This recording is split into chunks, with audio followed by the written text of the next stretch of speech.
अपने हाथों को उठा के कहो, जो कुछ आज मैं सुनूंगा मैं फलों को लेके आऊंगा। और मैं चाहता हूं प्रभु मुझसे बात करें। यीशु मसीह के सामर्थी नाम में हम मांगते हैं, आमीन। तो इस क्रूसेड को 29 मई बटाला आपको प्रार्थनाओं में रखना है कि ये हो, और कोई भी युद्ध की किसी भी ऐसी सिचुएशन में हम ना फंसे, क्योंकि वहां लाखों लोग खुदावंद की प्रेजेंस में होंगे। मौसम के लिए, हर चीज के लिए आपको प्रार्थना में रखना है, आमीन। पंजाब में और ब्रांचेस की मैं आपको गुड न्यूज देने वाला हूं आज, क्योंकि परसों जब मैं फुल नाइट प्रार्थना में था, मैं परसों भी नाइट प्रार्थना में था, तो मैं कभी भी इस तरह से प्रार्थना में नहीं जाता हूं कि प्रभु मुझसे बात करे या मैं कुछ क्या करूं, मैं कैसे करूं। अब मेरा वो सिस्टम बन चुका है कि अब मुझे सिर्फ प्रार्थना में बैठना होता है, क्योंकि मेरा कोई भी प्रेयर का विषय नहीं होता। तो जब मैं प्रेयर से उठा तो परमेश्वर ने मुझे एक खास तरह का विजन, दर्शन दिया कि मुझे वो कंप्लीट करना है। तो आपको प्रेयर्स में रखना है इस विषय को भी, कि आने वाले हफ्तों के अंदर बड़ी बड़ी ब्रांचेस जो हैं पंजाब में ओपन होंगी, बहुत बड़ी बड़ी और बहुत शानदार। और ऐसे एरियाज में परमेश्वर का काम होगा जहां पहले नहीं हुआ, और ऐसे एरियाज में भी होगा जहां लोग परमेश्वर में हैं लेकिन डेड हो चुके हैं। तो जीवित चर्च का जाना बड़ा इंपॉर्टेंट है। बाइबल कहती है कि तुम मरे हुओं में जीवितों की तरह दिखाई पड़ते हो, तुम दीपकों की तरह हो, तुम ज्योति हो, तुम इस जगत की ज्योति हो। तुम जब जाओगे तो लोग अंधेरों से बाहर आएंगे। और बहुत जरूरी है ये बात लोगों को बताना कि प्रभु यीशु मसीह धर्म बदलने नहीं आए हैं, वो जीवन बदलने के लिए आए हैं। तो मैं आपको ये बातें इसलिए कह रहा हूं कि आपको बताया जा रहा है नहीं, आपके लिए ये प्रेयर का विषय है। It is your prayer point, कि जब आप प्रार्थना करेंगे कि पंजाब की ब्रांचेस अब ओपन होने जा रही हैं, बड़ी ब्रांचेस होंगी, काफ़ी गिनती में वो नई ओपन होंगी, उनके लिए प्रार्थना करनी है। नॉर्थ ईस्ट में ब्रांचेस ओपन हो आपके लिए, आपको उन चीज़ों के लिए प्रार्थना करनी है। क्रूसेड्स ओपन हो चुके हैं, जैसे ही बटाला का खत्म होगा 15 दिन के बाद फिर क्रूसेड है। आपको उन चीज़ों के लिए प्रार्थना करनी है कि सब चीज़ें, मौसम, सारे सिस्टम, सारी परमिशंस मिल जाएं, कोई भी ऐसी घटना ना हो, कोई युद्ध शुरू ना हो थोड़ा बहुत भी, कि फिर वो चीज़ें अड़ जाएं या अड़क जाएं, क्योंकि शैतान हमेशा से सुसमाचार पर रुकावट डालना चाहता है। तो ये आपके लिए प्रेयर पॉइंट है। और जब आप इस प्रेयर पॉइंट से प्रार्थना करेंगे, मैं आपको डेफिनेटली कहता हूं परमेश्वर आपको ब्लेस करेंगे। क्योंकि जब आपका शरीर परमेश्वर की महिमा के लिए इस्तेमाल होगा, आप अपने जीवन को, अपने मुंह को, अपनी एनर्जी को परमेश्वर के राज्य को बनाने के लिए इस्तेमाल करेंगे। जो वचन कहता है कि परमेश्वर ने कहा मैं तुम्हें प्रार्थना करनी सिखाता हूं, इस तरह प्रार्थना करो, हे हमारे बाप तू जो आसमान में, तेरा नाम पाक माना जाए और तेरा राज्य आए।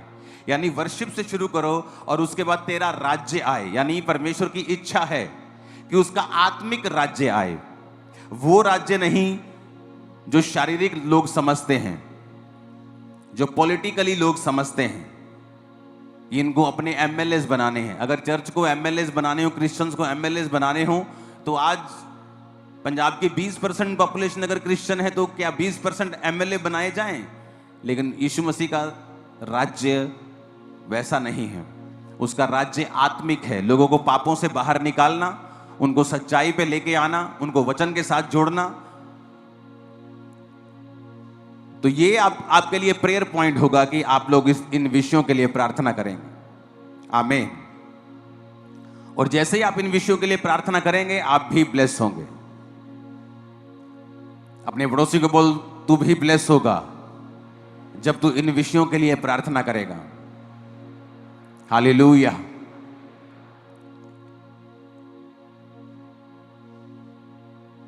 तो मेरा ये बिलीव है कि आप लोग इसे प्रेयर में याद रखेंगे और परमेश्वर का आत्मा हमें हेल्प करेगा राइट प्लेस को चुनने के लिए, राइट जगहों को चुनने के लिए, और वो डिवाइन हेल्पर्स को खड़ा करेगा, क्योंकि ये काम आसान नहीं होता। आपको 5 ब्रांचेस भी ओपन करनी है बड़ी, तो उनमें भी करोड़ों का खर्चा है। तो आपको प्रेयर करनी है, आपको बीजों को बोना है और प्रार्थना में ज्यादा आपको रहना है कि परमेश्वर सारे इंतजामों को करे। ऊंची आवाज में हालेलुया बोलो जरा।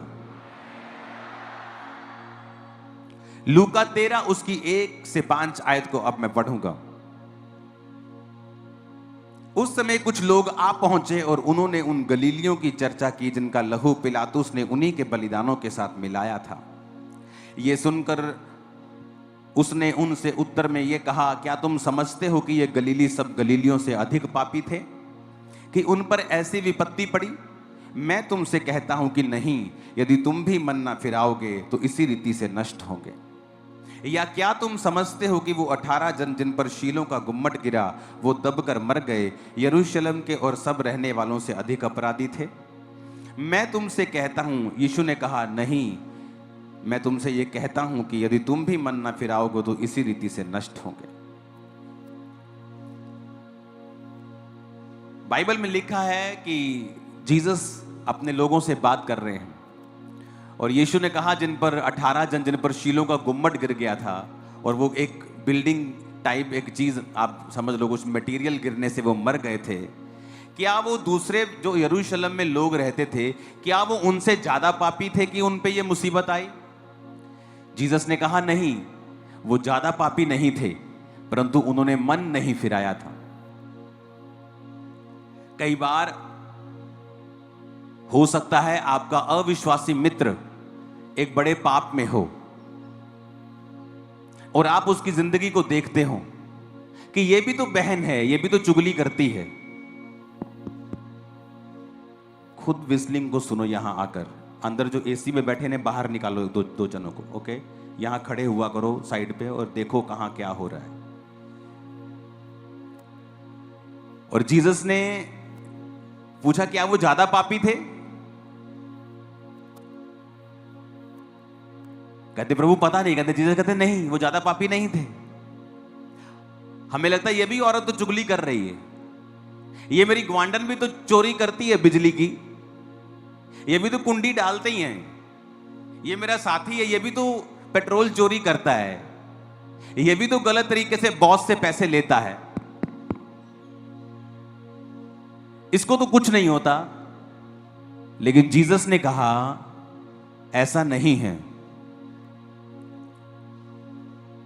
जिन पर शीलों का गुम्मट गिरा वो ज्यादा पापी नहीं थे, बल्कि उन्होंने मन नहीं फिराया था।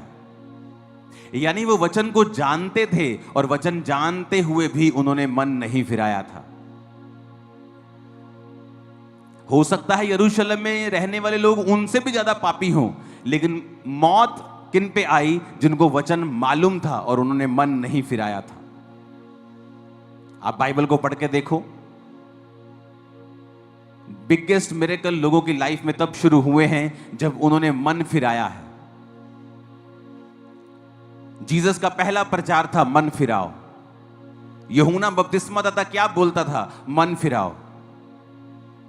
मन फिराने का मतलब है नए तरीके से सोचो, अपनी सोच को बदल लो। वो व्यभिचार जो तुम्हें आम चीज लगती थी जब तुम अविश्वासी थे, अब वो आम चीज नहीं है, वो एक बड़ा गुनाह है तुम्हारे लिए। लोग करेंगे तो शायद अब उन्हें सजा मिले ना मिले, बाद में मिले, लेकिन अगर तुम करोगे तो परमेश्वर ने कहा तुम्हारी सजा दूसरों से ज्यादा होगी। खुद परमेश्वर का आत्मा कह रहा है कि पिलातुस ने जिन गलीलियों को मरवा दिया, क्या वो दूसरे गलीलियों से ज्यादा पापी थे इसलिए उन पे मुसीबत आई और बाकियों पे नहीं आई?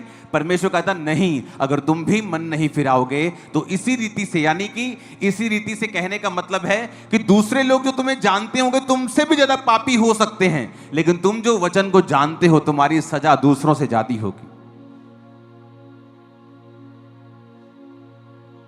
क्या तुम्हारी बरकत दूसरों से ज्यादा नहीं है? क्या तुम्हारी आशा दूसरों से ज्यादा नहीं है? अन्य जाति को कोई आशा नहीं। आज युद्ध भी हो जाए तो तुम्हें पता है कि तुम्हारा परमेश्वर तुम्हें बचा लेगा। क्या तुम्हें ज्यादा आशा नहीं है? क्या तुम्हारी सुरक्षा ज्यादा नहीं है? क्या तुम्हारी ब्लेसिंग ज्यादा नहीं है? दूसरे को कोई बीमारी होगी, उसे पता मैं गया क्रिश्चियन को होती उसे पता है कि मैं प्रार्थना कर सकता हूं और चंगा हो सकता हूं। क्या तुम्हारी पोजीशन ऊंची नहीं है? अगर तुम्हारी पोजीशन ऊंची है, तुम्हारी आशीष ज्यादा है, तुम्हारी आशा ज्यादा है, तुम्हारी बरकत ज्यादा है, तो तुम्हारी सजा भी ज्यादा है। जो तो साइकिल पे खड़ा है उसे क्या चोट लगेगी, गिर जाएगा। लेकिन जो 200 की स्पीड से गाड़ी में जा रहा है, अगर वो एक्सीडेंट होता है तो उसकी चोट भी ज्यादा है। तो परमेश्वर ने कहा तुम अगर मन नहीं फिराओगे तो इसी रीति से नष्ट होगे कि दूसरे लोग जो तुमसे ज्यादा अपराधी हैं, हो सकता है उनको वचन ना मालूम हो, लेकिन तुम जो वचन के जानकार हो, अगर तुम वही गुनाह और पाप करोगे तो तुम भी उसी रीति से नष्ट होगे कि हो सकता है तुम्हारा पाप कम हो लेकिन तुम्हारी सजा उन लोगों से ज्यादा होगी। क्या कहा परमेश्वर ने? तुम अंगूरों की वेल हो। उसने ये नहीं कहा तुम सेब का पेड़ हो, तुम अंजीर का पेड़ हो। सेब का पेड़ अगर सूख गया तो उसका फर्नीचर बना देंगे, बैट बना देंगे, फर्नीचर कर देंगे, दरवाजे बना देंगे, कुछ भी कर लेंगे। लेकिन अगर अंगूरों की बेल सूख गई तो उसकी कोई चीज नहीं बन सकती। वो सिर्फ सूखेगी तो बालन के काम आएगी, जलाने के काम आएगी, और उसके बाद राख बन जाएगी और राख को फेंक दिया जाएगा और लोगों के पैरों के नीचे वो आएगी। तो परमेश्वर ने तुम्हें कहा कि तुम अंगूरों की बेल हो। अगर तो तुम फल लाओगे, अगर तो तुम मेरे वचन में बने रहोगे तो बहुत सा फल लाओगे, और अंगूर बनाया जाएगा, तुम्हारा शरबत बनाया जाएगा, वो लोगों के मुंह में लगेगा, मालिक के मुंह पे लगाया जाएगा, तुम इज्जत पाओगे, तुम प्याले में होंगे। लेकिन अगर उल्टा, अगर तुम सूख जाओगे तो तुम्हारा कुछ भी नहीं बनेगा, तुम सीधा जलाने के काम आओगे। या तो टॉप पे रहोगे या बिल्कुल बॉटम पे रहोगे, या स्वर्ग में रहोगे या नरक में रहोगे, या हाईएस्ट रहोगे या लोएस्ट रहोगे, या शैतान के रहोगे या परमेश्वर के रहोगे। बीच का कोई स्थान क्रिश्चियन लोगों के लिए नहीं है। या तो खुदा के हो पूरे या शैतान के हो पूरे। अब तुम फैसला कर लो तुम किसके होना चाहते हो। खुदा के होना चाहते हो, बीच का कोई स्थान नहीं है क्रिश्चियन लोगों के लिए। परमेश्वर ने कहा तुम पृथ्वी का नमक हो। उसने ये नहीं कहा तुम पृथ्वी का दूध हो।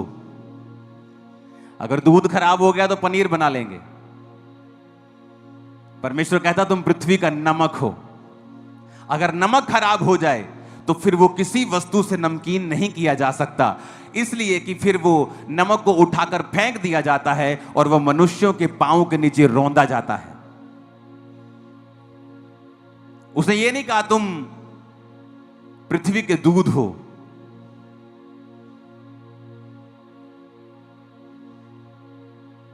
तुम पृथ्वी की गाजर हो, तुम पृथ्वी के सेब हो। उसने नहीं कहा। कहता तुम पृथ्वी के क्या हो? नमक हो। हर चीज तुम्हारे द्वारा स्वादिष्ट बनेगी। आप दुनिया की बेस्ट चीज लेके बनाओ और बिना नमक डाल के उसे खा के देखो, आपको मजा नहीं आएगा। नमक प्रिजर्व करता है। आप अचार को लंबा चलाना चाहते हैं, नमक डालना पड़ेगा। चीज को खराब होने से बचाना चाहते हैं, नमक डालना पड़ेगा।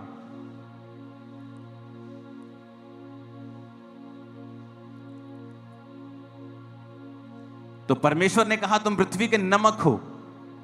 या तो तुम सीधा बेस्ट काम करोगे कि स्वाद लेके आओगे, या फिर सीधा जमीन पे गिरा दिए जाओगे। इसलिए आप देखोगे जो क्रिश्चियंस लोग हैं और प्रभु के वचन पे नहीं चलते, अगर आप उनके घरों में जाकर देखेंगे उनकी हालत अविश्वासियों से बदतर होती है। क्या वो सवाल नहीं करना चाहिए उनको कि प्रभु तेरे वचन में लिखा कि तूने कहा तू हमें सिर बनाएगा, पूंछ नहीं। तू हमें अन्य जातियों से श्रेष्ठ करेगा, यही तो तेरी बुलाहट है।